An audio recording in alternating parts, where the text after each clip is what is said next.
Good morning students. आज हम भारतीय राजनीतिक व्यवस्था पेपर में भारत में राष्ट्रवाद का उदय टॉपिक के बारे में अध्ययन करेंगे। भारत में राष्ट्रवाद का उदय ब्रिटिश शासन के दौरान हुआ था, जब 16वीं सदी में भारत अपनी समृद्धि के शिखर पर था। तो भारत की इस समृद्धि से प्रभावित होकर यूरोप के विभिन्न देश भारत के साथ व्यापार करने के लिए लालायित थे। लंदन के कुछ व्यापारियों ने भारत तथा पूर्वी देशों के साथ व्यापार करने के लिए ईस्ट इंडिया कंपनी की स्थापना की और 31 दिसंबर 1600 को ब्रिटिश साम्राज्य एलिजाबेथ ने अंग्रेज व्यापारियों की इस कंपनी को भारत के साथ व्यापार करने का एकाधिकार प्रदान किया। लेकिन 1750 ईस्वी से कंपनी ने भारत में शक्ति राजनीति का खेल प्रारंभ कर दिया तथा भारत की विशेष परिस्थितियों के कारण कंपनी को अपने इस कार्य में सफलता मिली और 1850 ईस्वी तक भारत के बहुत बड़े भाग पर कंपनी का शासन स्थापित हो गया था। लेकिन कंपनी के शासन के लगभग 100 वर्षों में ही राजनीतिक, धार्मिक, आर्थिक, सामाजिक और सैनिक क्षेत्र में अनेक ऐसी प्रवृत्तियों का उदय हुआ था जिन्होंने कि भारतीय जनता को कंपनी के शासन का प्रबल विरोधी बना दिया।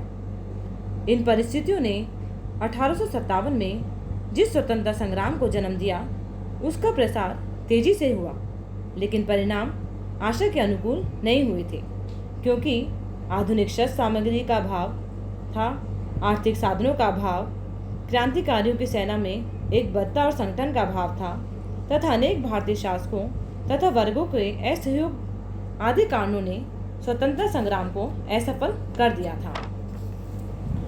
यद्यपि 1857 का स्वतंत्रता संग्राम एक साधारण घटना थी, लेकिन इस संग्राम के परिणाम स्वरूप ब्रिटिश शासन का ध्यान भारत में कंपनी के शासन की बुराइयों की ओर गया।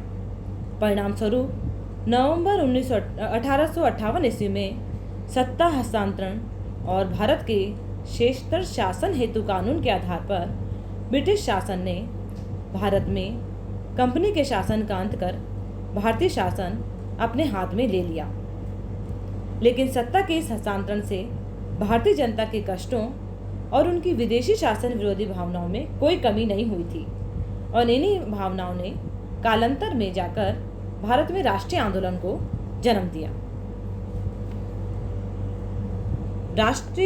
भारत में राष्ट्रीय आंदोलन के उदय के क्या क्या कारण रहे, उससे पहले मैं बताना चाहूँगी कि राष्ट्रवाद किसे कहते हैं।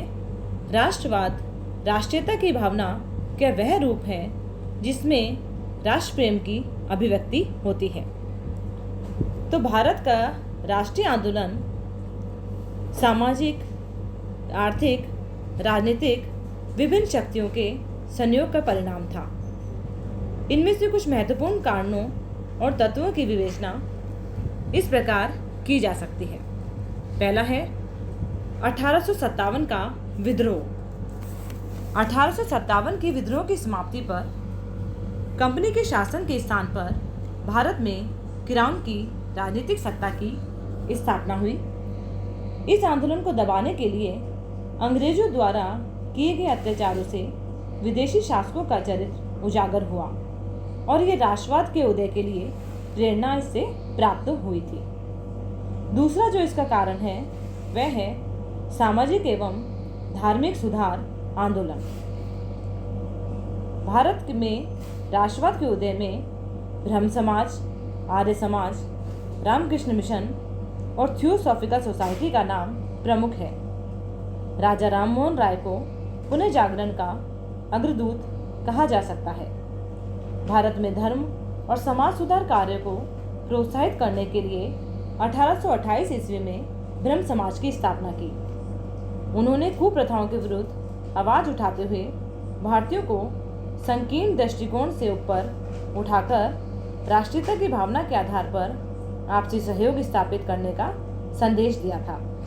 इसी प्रकार स्वामी दयानंद सरस्वती ने 1875 में आर्य समाज की स्थापना की तथा वेदों की ओर लौटो के नारे से वैदिक संस्कृति की महानता से जन जन को परिचित कराया। रामकृष्ण मिश्र परमहंस तथा स्वामी विवेकानंद ने भारतीय संस्कृति की श्रेष्ठता से सारी दुनिया को अवगत कराया था। इसके साथ ही थियोसॉफिकल सोसाइटी, प्रार्थना समाज एवं सर्वेंट ऑफ इंडिया सोसाइटी जैसी संस्थाओं ने भी राष्ट्रवाद की भावना में प्राण फूंक दिए थे। तीसरा जो कारण है भारत में राष्ट्रवाद के उदय का, वह है विदेशी दासता का प्रभाव। विदेशी सरकार की भेदभावपूर्ण नीति, यूरोपियों के लिए बड़ी बड़ी नियुक्तियों पर अधिकार, इन सभी से भारतीयों को अपने ही देश में न्यायोचित अधिकारों से वंचित होना पड़ रहा था, जिससे भारतीयों को यह अनुभव होने लगा कि विदेशी राज ही भारत के सामाजिक, आर्थिक एवं सांस्कृतिक विकास में बाधक है। चौथा जो राष्ट्रवाद के उदय का कारण है, वह है अंग्रेजों द्वारा भारत का आर्थिक शोषण। ईस्ट इंडिया कंपनी व बाद में अंग्रेजी सरकार द्वारा अपनी राज सत्ता का प्रयोग कर भारत के प्राचीन हस्तशिल्प तथा उद्योग धंधों को नष्ट कर दिया। भारत में ब्रिटिश आर्थिक नीति का जो मुख्य उद्देश्य था, वो यह था कि भारत से सस्ती दरों पर कच्चा माल प्राप्त करना तथा तैयार माल की खपत के लिए भारत को मंडी बनाना था। भारत के धंधों को चौपट करने के लिए भारतीय सामान पर आयात शुल्क लगाया गया, जिससे भारतीयों में असंतोष की भावना उत्पन्न हो गई थी। पांचवा जो राष्ट्रवाद के उदय का कारण है, वह है राजनीतिक व प्रशासनिक एकीकरण। यद्यपि अंग्रेजों ने अपने साम्राज्यवादी हितों के लिए राजनीतिक एवं प्रशासनिक एकता कायम की, ब्रिटिश शासन संपूर्ण देश को एक केंद्रित शासन के अंतर्गत लाने में सफल हुआ और आवागमन के साधनों ने उन्हें इस कार्य में पूर्ण सहायता प्रदान की थी। लेकिन इस राजनीतिक प्रशासनिक एकीकरण के बाद जनता में लोगों को आपस में आने जाने का एक साधन मिला और उन्हें अपनी भावनाओं को व्यक्त करने के लिए एक माध्यम प्राप्त हुआ था। तो राजनीतिक एवं प्रशासनिक एकीकरण जो उन्होंने अपने साम्राज्यवादी हितों के लिए किया था, उसकी वजह से भी भारतीय जनता में राष्ट्रवाद की भावना बढ़ी थी। सिक्स्थ जो कारण वह है भारत में राष्ट्रवाद के उदय का छठा जो कारण है, वह है पाश्चात्य शिक्षा।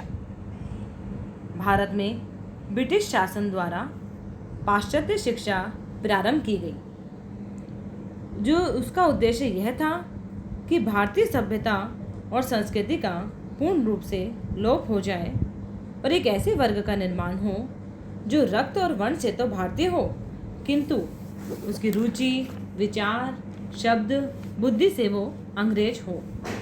पाश्चात्य शिक्षा ने अंग्रेजी भाषा के रूप में संपूर्ण भारत के व्यक्तियों को पारस्परिक विचार विनिमय का साधन प्रदान किया, जिससे भारतवासी एक दूसरे के संपर्क में आए।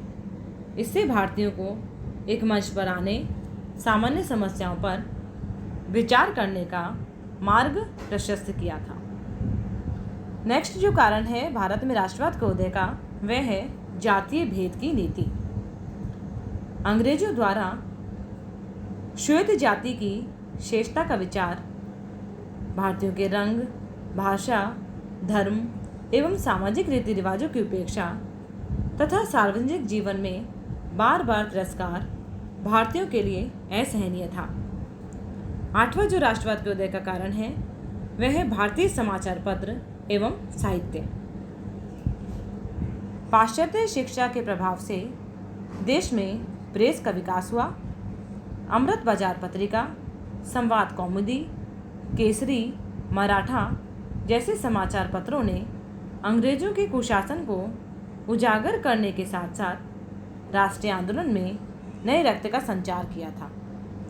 बंकिम चंद्र की रचनाओं आनंद मठ तथा वंदे मातरम ने संपूर्ण भारतीय जनमानस को राष्ट्रीय जागरण की भावना से जागृत किया। तो इस प्रकार समाचार पत्र एवं साहित्य ने भी राष्ट्रीयता की भावना को जागृत किया था। नेक्स्ट जो कारण है भारत में राष्ट्रवाद के उदय का, वह है आवागमन तथा संचार के साधन। अंग्रेजों ने भारत में रेल, डाक, तार आदि का विकास अपने प्रशासन एवं व्यापारिक हितों के लिए किया था।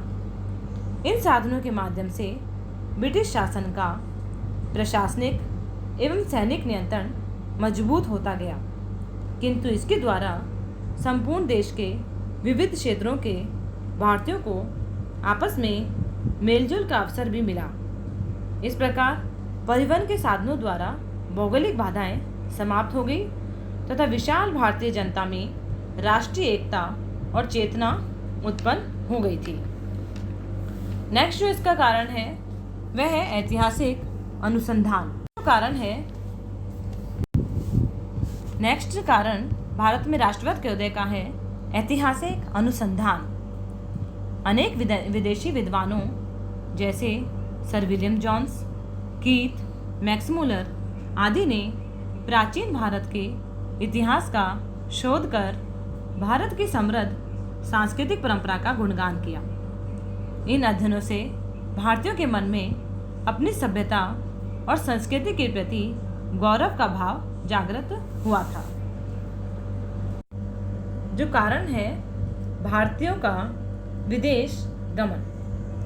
19वीं सदी में अनेक भारतीय शिक्षा प्राप्ति तथा अन्य कार्यों से विदेश जाने लगे तथा उन्होंने वहां प्रजातंत्रीय सिद्धांतों और संगठन को कार्यरत देखा और स्वतंत्रता, समानता और भ्रातृत्व का पाठ पढ़ा। वे इन विचारों से बहुत प्रभावित हुए तथा उस दिन का स्वप्न देखने लगे जब भारत में भी प्रजातांत्रिक विचारों और संस्थाओं को मूर्त रूप प्राप्त होगा। अब है भारत में राष्ट्रवाद के उदय का अगला कारण लॉर्ड लिटन की दमनात्मक रीति। गवर्नर जनरल के रूप में लॉर्ड लिटन की साम्राज्यवादी नीतियों में अनेक दमनात्मक नीतियां शामिल थी, जैसे भारतीय नागरिक सेवा की प्रतियोगिता में भाग लेने के लिए आयु की अधिकतम सीमा 21 वर्ष से घटाकर 19 वर्ष करना, जिसका उद्देश्य भारतीयों को प्रशासनिक सेवाओं से वंचित करना था। फिर कपास पर सीमा शुल्क हटाकर भारत के सूती वस्त्र उद्योग को नष्ट करना, सेना पर अत्यधिक व्यय करना तथा भारतीय शस्त्र अधिनियम जिसके अनुसार भारतीय बिना लाइसेंस कोई भी शस्त्र लेकर नहीं चल सकते थे, जबकि यूरोपियनों पर इस प्रकार का कोई भी प्रतिबंध नहीं था, एवं भारतीय समाचार पत्रों के दमन के लिए 1878 का वर्नाक्यूलर प्रेस एक्ट पारित करना, जिससे भारतीय भाषाओं के समाचार पत्रों पर कठोर नियंत्रण स्थापित हो गया तथा विदेशी सूती कपड़े पर से आयात कर हटा दिया, जिससे भारत के सूती वस्त्र उद्योग को बहुत हानि पहुंची थी। लॉर्ड लिटन के इन कार्यों के परिणाम स्वरूप ब्रिटिश शासन के प्रति भारतीय जनता का असंतोष बहुत उग्र हो गया था। अब जो नेक्स्ट कारण है वह है इल्बर्ट बिल विवाद। 1883 में लॉर्ड रिपन के शासनकाल के दौरान सर इल्बर्ट ने व्यवस्थापिका सभा में एक विधेयक रखा, जिसका उद्देश्य भारतीय जजों को अंग्रेजों के विरुद्ध मुकदमे सुनने का अधिकार देना था, जिसका कि अंग्रेजों ने तीव्र विरोध किया। अंग्रेजों के इस तीव्र विरोध के कारण यह विधेयक वापस ले लिया गया, जिससे कि अंग्रेजों के उदारवादी एवं न्यायिक होने की भ्रामक धारणा उजागर हो गई थी। इन सभी तत्वों के परिणाम स्वरूप भारत के लोगों में इस चेतना का उदय हुआ कि उनकी दयनीय स्थिति के लिए ब्रिटिश शासन ही उत्तरदायी है। धन्यवाद।